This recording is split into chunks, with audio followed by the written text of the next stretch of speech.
grateful to be here tonight to spend this time with all of you here in this historic spot, and to all the volunteers, the activists, the union organizers, the hard hats I see in the audience tonight.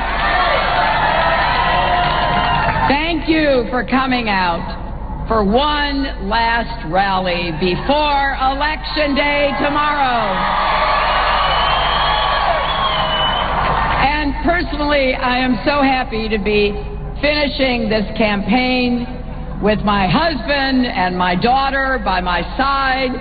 We've been traveling across the country separately, trying to cover as much ground as possible and talk to as many voters as we can.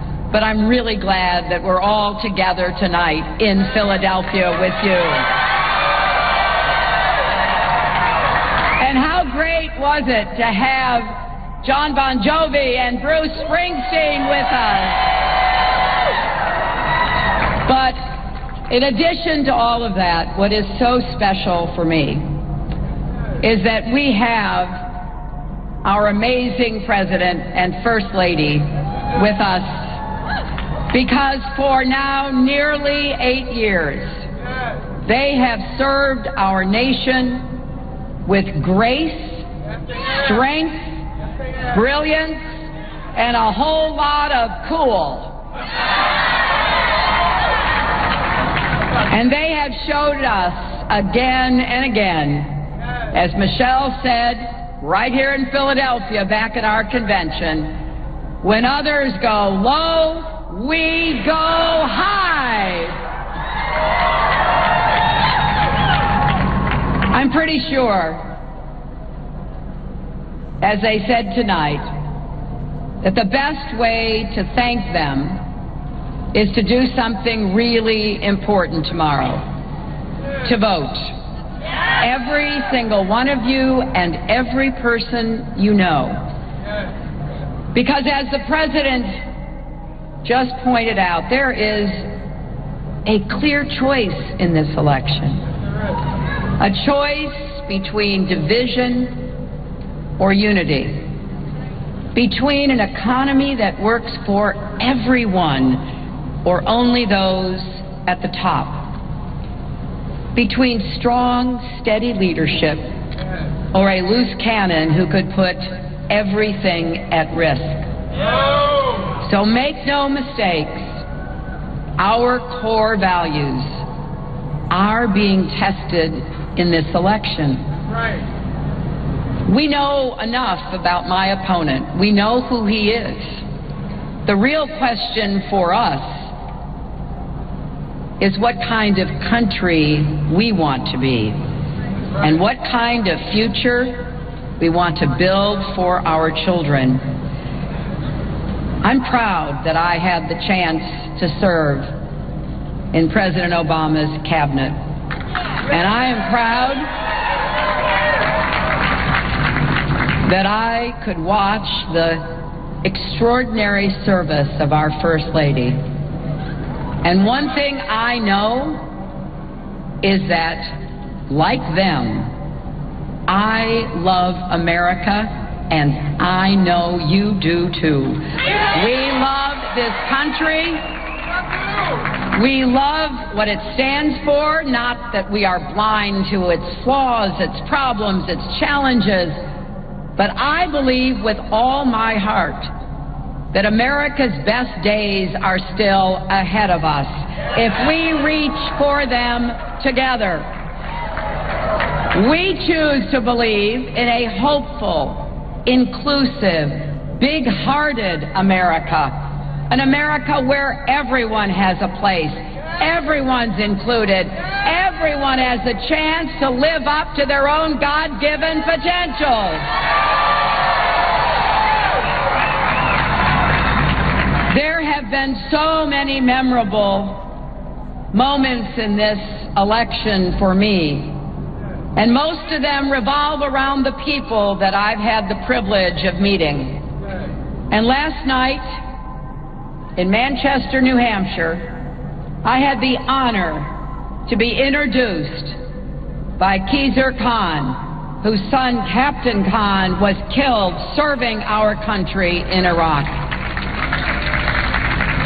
Just as he did here at our convention, Mr. Khan again reminded us of the responsibility we all share to protect and defend our Constitution. You remember the story of Captain Khan, the son of immigrants, himself brought here as a young child, who grew up to join the United States Army. And on that fateful day, with his unit, he saw a suspicious car, and he moved toward it to try to determine whether it was a danger or not, telling his men to stay back. The car was rigged, the bomb went off, and he died protecting his men. He was awarded the Bronze Star and the Purple Heart. And what Mr. Khan said last night is something I want us all to remember.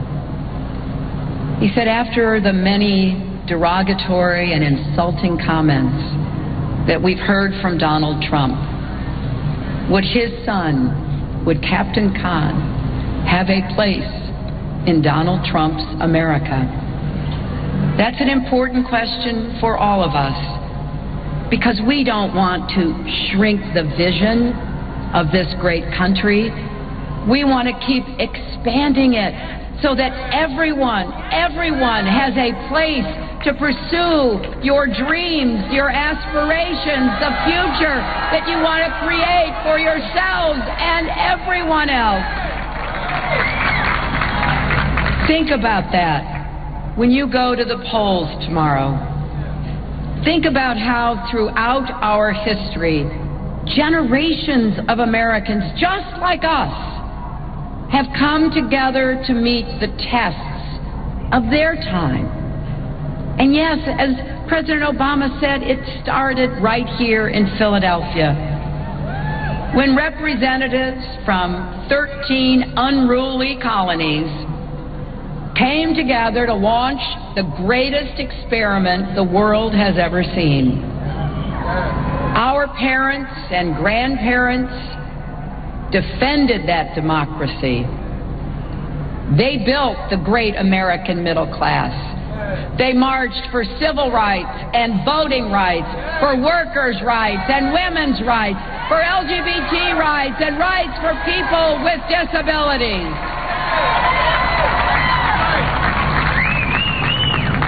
And tomorrow, we face the test of our time. What will we vote for, not just against? What will we decide is on the ballot? Because although my name and my opponent's name may be on the ballot, every issue you care about is on that ballot. If you believe that America thrives when the middle class thrives, then you have to vote.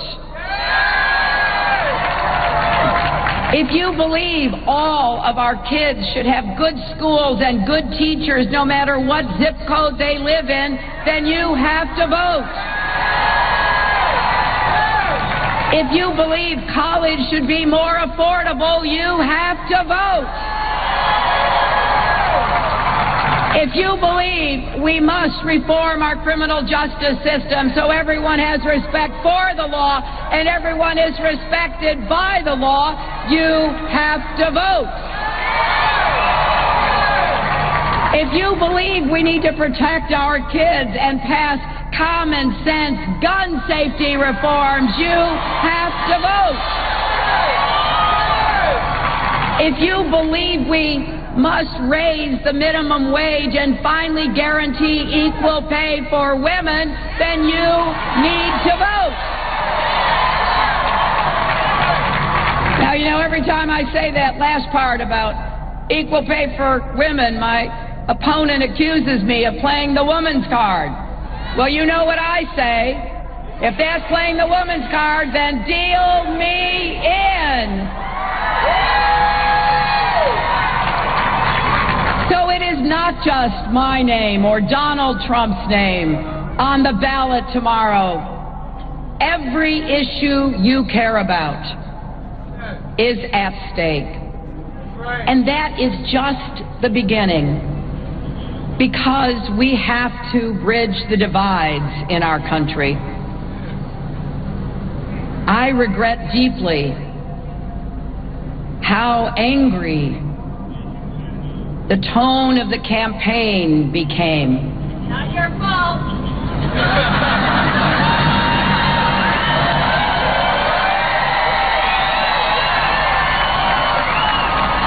And by the way, did any of you see those debates?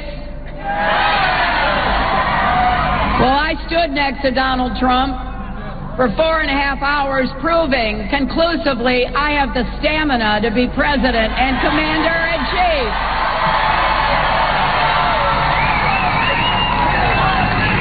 But I have to say,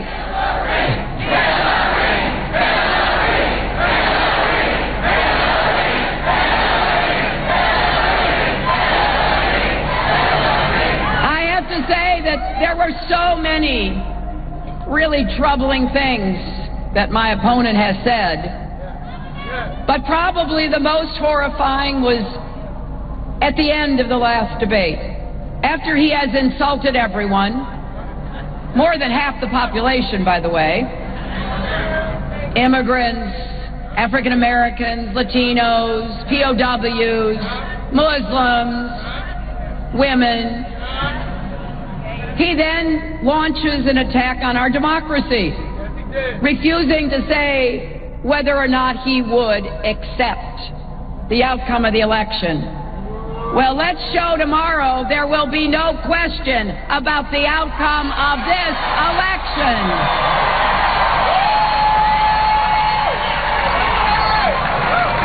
But I also want you to know I will be a president for all Americans.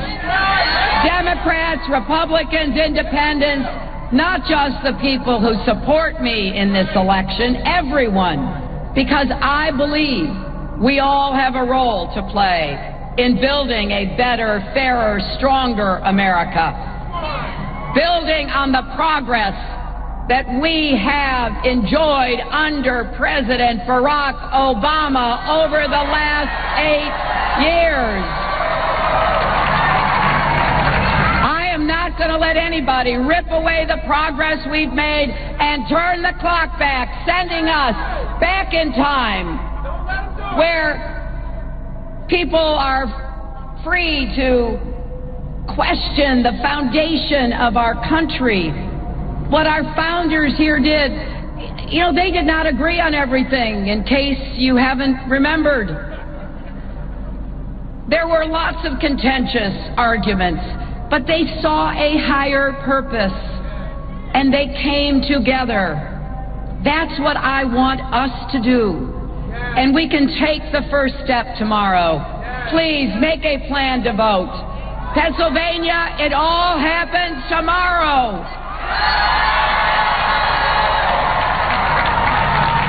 If you text the word PLAN, P-L-A-N, to 47246, we will walk you through where to vote, when to vote, how to get there. You can do that right now. And please tell your friends, your family, your neighbors.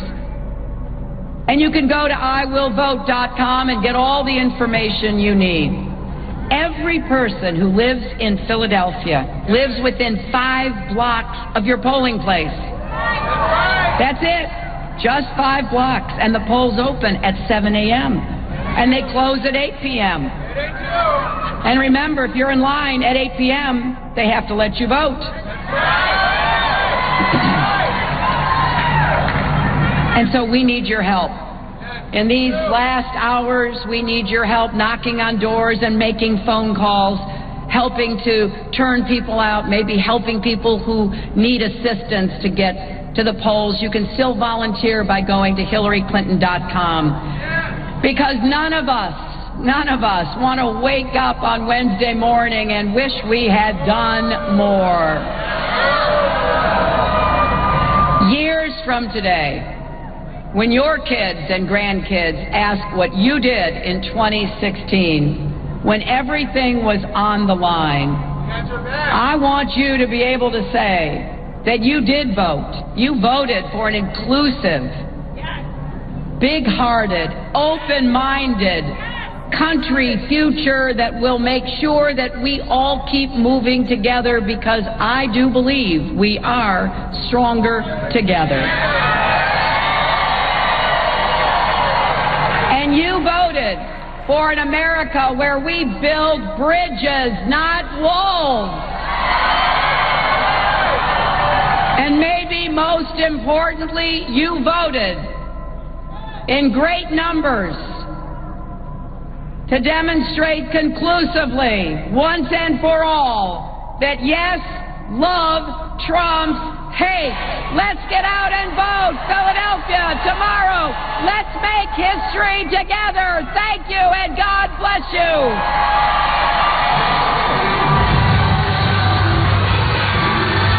Hillary Clinton tonight making the final pitch in battleground states. I want to get some quick reaction from the panel. We have a full panel tonight. I also want to bring you comments Donald Trump is making. We're going to bring that to you as soon as we get it.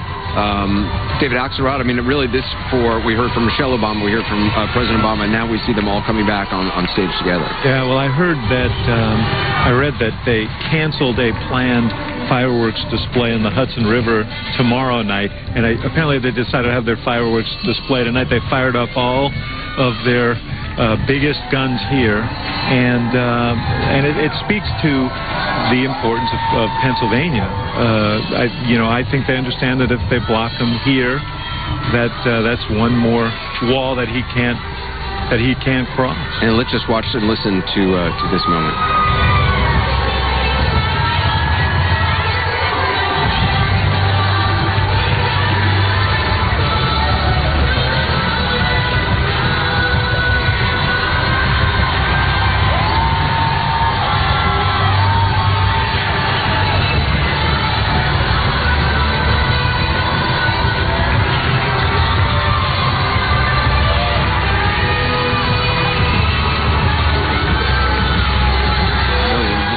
The history of this moment, the former President of the United States, the current President of the United States, potentially the next President of the United States, the First Lady, her daughter. I mean, so much American history on that stage. The torch passing in the Democratic Party, President Obama passing the torch to Hillary Clinton, and then making reference to the Bill Clinton economy. 16 years ago, Bill Clinton left the White House.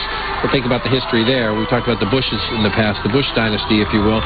16 years after Clinton left the White House, there's a possibility that Clinton gets elected to the White House tomorrow. But it's interesting, you have the two presidents there, and you have the candidate there, and you have the woman, Michelle Obama, who has been, I think, the breakout star. Well, what about this tableau? You know, for these centuries of American history, we have 43 presidents, all white men, and on that stage you have the first African American president and potentially the first woman president. Pretty extraordinary. And we've gotten so used to President Obama being our president, because he has been for the past 8 years, that it's important. I mean, you will never forget the moment, obviously, when you got him elected for the first time. But it's important to take a step back and remember that this is the first African American president. And no matter what your politics, the fact that it is possible that she could make history tomorrow night. And John Bon Jovi. Just pointing that out in case you're wondering who that was. But for me, like I still don't get used to it. I mean, when he came out, Michelle, it's still very emotional, I think, for a lot of people. And you remember 8 years ago, my kids were little, and he walked out there with Michelle, and his kids were little, and we were sitting there, and everybody was crying because 400 years, 400 years. And my father had just passed away, and I just had wished that he could have been there to see it. The last thing that my father saw and smiled was seeing Barack Obama run for president. And so I'm not used to it yet. I'm not used to it. I think speaking of this tableau, one of the things that I think hits home tonight when people see this in places like Pennsylvania, western Pennsylvania, central Pennsylvania. They see not the things you're seeing. They see a collection of political insiders.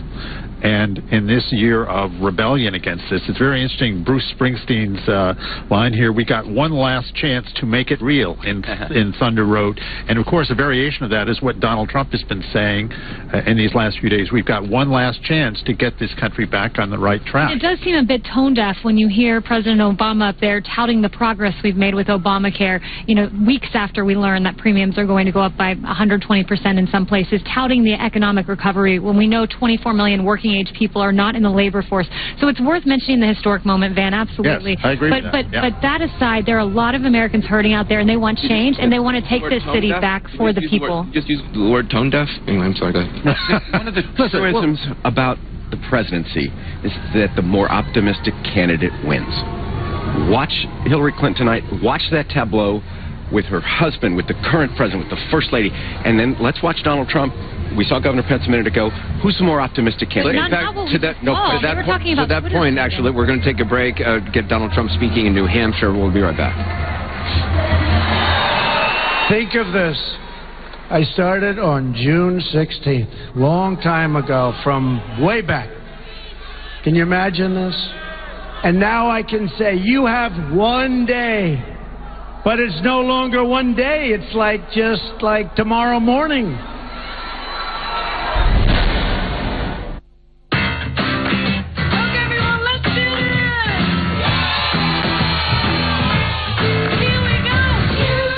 One possibility is to use the power of materials to produce functional wear that is natural and environmentally friendly.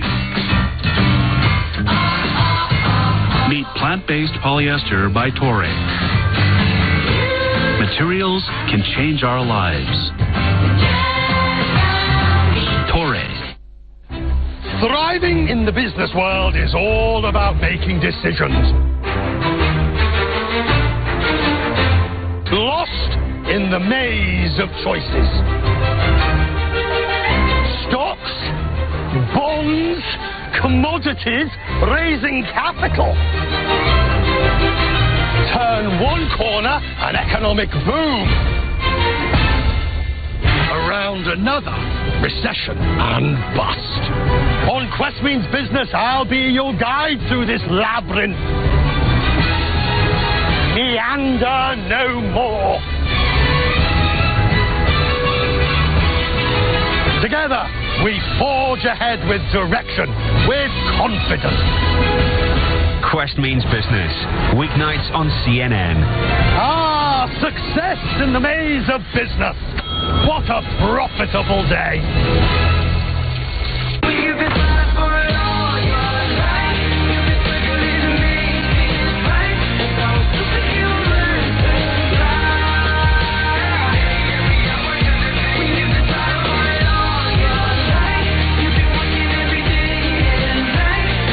10 everyday heroes doing extraordinary things.